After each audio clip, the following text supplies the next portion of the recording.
Hello everyone! In this video, I'll show you how to link Zigo with Uber Eats.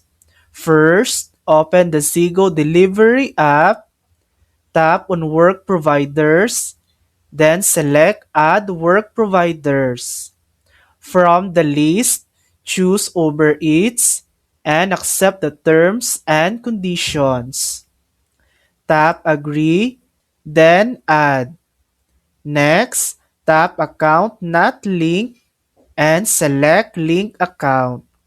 Follow the instructions to connect your Uber Eats delivery account. Make sure it's not a private hire account. Once linked, Zigo will provide you with a letter of enrollment.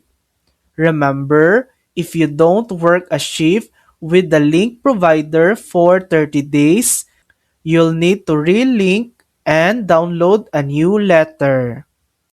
And that's it. That's how to link Zigo with Uber Eats. Thanks for watching.